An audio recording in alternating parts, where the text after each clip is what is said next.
Something unusual is unfolding on Wall Street right now, and the mainstream financial media is not telling the full story. They are not breaking down the mechanism. They are not explaining what it means for your home, your personal wealth, your neighborhood, or your financial future. That silence is intentional. When institutions hold information the public lacks, the last thing they want is for everyday Americans to grasp it before those same institutions secure their positions. This April, the largest real estate investment companies, top hedge funds, and private equity giants, who spent the past decade acquiring American neighborhoods as if they were a card game, are acting in a way unprecedented in scale.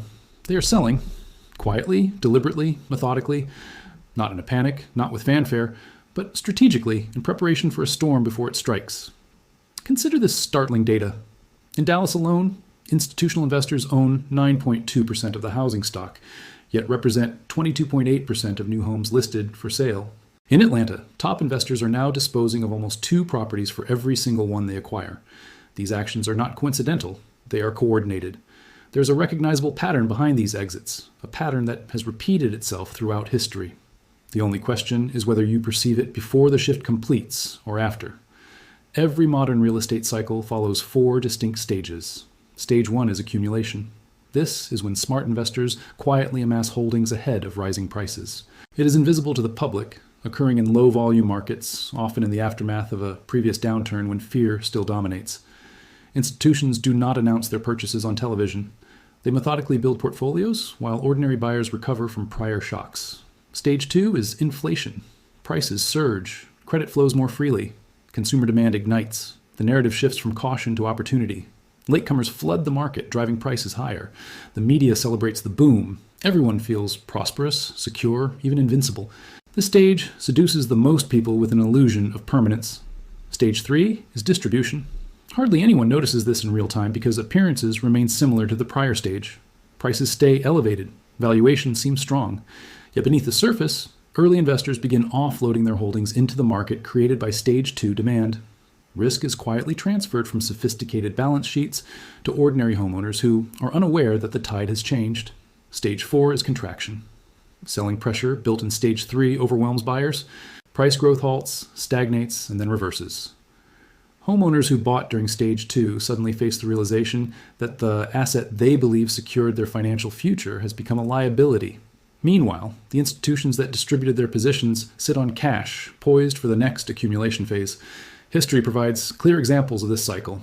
Japan's real estate bubble in the 1980s is a striking case. Throughout the mid-1970s into the early 1980s, Japanese banks, corporations, and institutional investors quietly accumulated property at a pace that seemed rational amid post-war economic expansion. The accumulation phase was invisible to ordinary citizens who were simply trying to purchase homes and sustain their lives.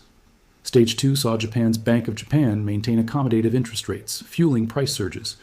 By the late 1980s, the land beneath Tokyo's Imperial Palace alone had a theoretical value surpassing the entire state of California. The Nikkei stock index rose from below 10,000 points in 1980 to nearly 39,000 points by December of 1989. Corporations borrowed against inflated land values, and banks extended credit as if property values could only rise. Stage 3 followed. Institutions holding vast property and related financial assets began reducing exposure quietly. The public remained unaware as prices had not yet collapsed. But Stage 4 arrived in 1990 when the Bank of Japan raised interest rates to curb speculation. The Nikkei index fell nearly 50% in just over a year. Real estate values declined for more than a decade. Japanese households that purchased at the Stage 2 peak in 1989 remained in the red 20 years later. The cycle had completed. Spain from 2000 to 2008 illustrates the pattern again. After joining the Euro currency union in 2002, Spain enjoyed cheap credit and rapid economic growth. Construction boomed, fueled by private equity and international capital. Stage 1 unfolded quietly from 1998 to 2002, when prices were still rational and credit only beginning to loosen. Stage 2 saw home values more than double between 2000 and 2007. Credit expanded aggressively. Spanish households, convinced of permanent prosperity, took on unprecedented mortgage debt. Construction, real estate, and mortgage sectors became central to the economy, representing more than 15% of GDP at the peak. Stage 3 arrived as early institutional investors reduced exposure quietly while headlines lauded Spain's economic miracle. Stage 4 struck with the global financial crisis in 2008. Home values plunged over 45% from their peak. Unemployment soared past 26%. Over 1 million homes sat vac. The risk was being methodically transferred. Goldman Sachs earned both fame and later infamy for simultaneously selling mortgage-backed securities to clients while covertly betting against those same assets through short positions. This was not an isolated act of wrongdoing. It was stage 3 in motion, running at full throttle. When stage 4 arrived during 2007 and 2008, the American middle class bore the brunt of a crash Wall Street had already largely insulated itself from. Home values plummeted, retirement accounts were decimated, 8 million jobs vanished. Meanwhile, the very institutions orchestrating the distribution were rescued with $700 billion in taxpayer funds, while ordinary homeowners suffered catastrophic losses. The cycle was complete. Stage 1, Stage 2, Stage 3, Stage 4. Losses fell on the public. The architects of the distribution remained protected. Now, examine the American real estate market as it stood in April of 2026. What emerges is uncomfortable. Stage 1 occurred from 2010 through 2016. Following the devastation of the 2008 crash, which obliterated prices nationwide, institutional investors moved in at a scale previously unseen. Invitation Homes, backed by Blackstone, acquired tens of thousands of single-family properties from foreclosure auctions. Progress Residential, American Homes for Rent, and numerous other platforms followed suit. These acquisitions were far from random. They were precise, data-driven algorithmic campaigns targeting neighborhoods most damaged by the crash, areas where ordinary Americans had lost homes and where the middle class remained financially fragile. Invitation? Homes alone amassed roughly 90,000 single-family rental properties. Progress Residential built a comparable portfolio of approximately 90,000 units, and American Homes for Rent compiled another collection of similar scale. At the height of this accumulation phase, the 3 largest institutional holders of American single-family homes each controlled between 90,000 and 100,000 units. Across all platforms, institutional ownership spanned hundreds of thousands of homes once accessible to first-time buyers, the traditional gateway to the middle class, now snapped up in bulk at distressed prices, while the public remained too cautious or financially impaired to participate. Stage 2, the inflation phase, ran roughly from 2016 to 2022. During this period, American home prices surged more than 40% in only a few years. The pandemic amplified this trend as remote work, historically low mortgage rates, and an unprecedented spike in demand propelled prices to levels unaffordable for the very people living in the neighborhoods experiencing this boom. By the peak of Stage 2 in 2022, the median American home sale price demanded a household income well above the national median merely to qualify for a mortgage. Average monthly mortgage payments had climbed more than 80% since 2019. Institutional investors who had accumulated during Stage 1 watched their portfolios' value soar. Meanwhile, ordinary Americans seeking a starter home found themselves locked out, first by the aftermath of 2008, then by the institutional accumulation that followed. Now we are in Stage 3. And the signs are unmistakable for anyone looking closely. Since 2022, the largest institutional holders of single-family homes have collectively become net sellers. Repeat that, net sellers. In every major metropolitan market where these platforms operate, their share of new homes for sale exceeds the portion of total housing stock they own. They are selling faster than they are buying. In Dallas, they hold 9.2% of the housing stock, but account for 22.8% of new listings. In Atlanta, they are disposing of nearly 2 properties for each one they acquire. The distribution is in motion. This is not panic or fear. It is a deliberate, methodical exit strategy that has been prepared for years. The 21st Century Road to Housing Act, passed by the Senate with an 89-10 vote on March 12th of 2026, effectively curtailed further purchases of single-family homes by large institutional investors. It provided political cover for these platforms to accelerate their exit. When Invitation Homes and American Homes for Rent saw their stock prices drop over 7% on the day the institutional buying restriction was announced in January of 2026, that was not a mere fluctuation. The market was factoring in that the strategy which had made these platforms profitable, acquiring homes during Stage 1 and holding through Stage 2, had reached both regulatory and financial limits. The exit was accelerating. Distribution to retail buyers and ordinary households was fully underway. At the same time, conditions for Stage 4 were aligning with alarming precision. As of early April 2026, mortgage rates stood at 6.43%. Redfin reported on April 6th of 2026 that rates had recently surged to 6-month highs due to renewed inflationary pressures and recession concerns linked to the conflict in Iran and its impact on global energy prices. Monthly mortgage payments on a median-priced American home approached levels not seen in decades. The typical American buyer was spending approximately 34% of their income on housing as of January 2026. For generations, Financial planners have recommended a maximum of 28%. 34% is unsustainable, and the figure continues to rise. Active housing inventory at the end of March 2026 was up 8.1% year over year.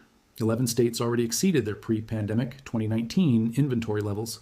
In certain regions, new home supply reached 9.7 months, a level last observed in 2022, and before that, immediately prior to the 2008 crash.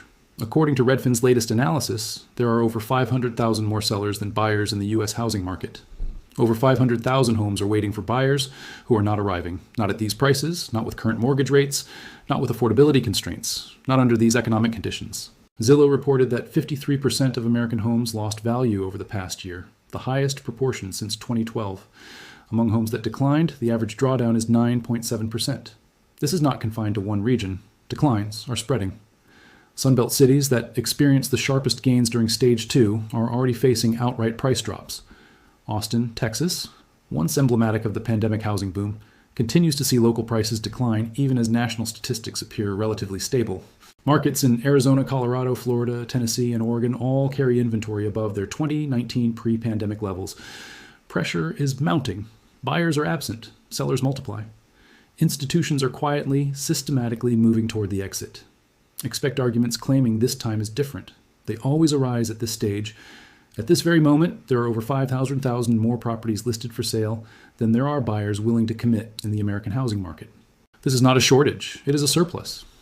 And as institutional investors continue to offload their holdings during Stage 3, this surplus will only grow.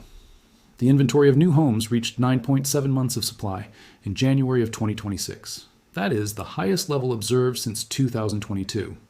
To put that in precise historical context, right before the 2008 crash, new home inventory was 13 months. While we are not at 13 months yet, the trend itself is critical, and the trajectory is unmistakably upward. Another claim often made is that homeowners hold too much equity to ever be forced into selling. This is perhaps the most tempting argument, and also the most perilous to accept. It is true that total homeowner equity across the United States stands at an extraordinary level, estimated at well over $34 trillion. Yet that aggregate figure is unevenly spread. Those who bought homes in 2020, 2021, and 2022, representing the newest wave of buyers, and therefore the most leveraged segment relative to today's market prices, are the ones most exposed to a potential correction. If property values in their areas drop by 10, 15, or even 20%, their equity cushions do not protect them. They vanish. Households already burdened with high consumer debt alongside their mortgage payments, those dedicating 30% or more of their income to housing, will face a stark choice between paying their mortgage and covering credit cards, car loans, or medical bills. When their incomes are shocked, forced selling begins. And large-scale forced selling is precisely the mechanism that converts Stage 3 into Stage 4. Another common assumption is that the Federal Reserve will simply lower rates to reignite demand. This argument mirrors what was said about the European Central Bank in Spain in 2007 and about the Bank of Japan in 1989. Adjustments in interest rates can influence the cost of new borrowing, but they cannot retroactively reprice mortgages already locked in at peak valuations with peak rates, where households are already stretched beyond sustainable levels. Moreover, the Federal Reserve is caught between two opposing constraints. Cutting rates could reignite inflation, which remains above target at roughly 3% on the core personal consumption expenditure measure. As of early April of 2026, mortgage rates have actually risen due to economic shock tied to the conflict in Iran, not fallen. The Fed cannot simultaneously fight stagflation and rescue the housing market. These objectives pull in opposite directions. And while the Fed debates, institutional distribution continues. Every week that passes, the largest real estate portfolios in American history move from institutional balance sheets to retail buyers, many of whom do not fully comprehend the game in progress. Here is what matters most for you right now.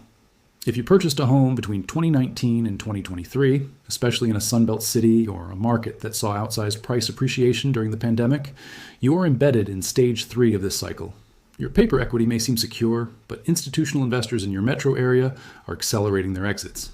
Buyers who might sustain your price levels face 6.5% mortgage rates, affordability constraints consuming a third of their income, a weakening job market, and record high consumer debt.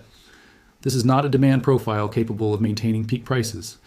For renters waiting to buy, understand that conventional advice, prices are stable, a crash is unlikely, now is a reasonable time to enter, reflects national averages not the local dynamics that will determine your actual purchase. In 11 states, where inventory has already surpassed pre-pandemic levels, including Arizona, Colorado, Florida, Tennessee, and Oregon, buyers currently hold genuine leverage that did not exist 18 months ago.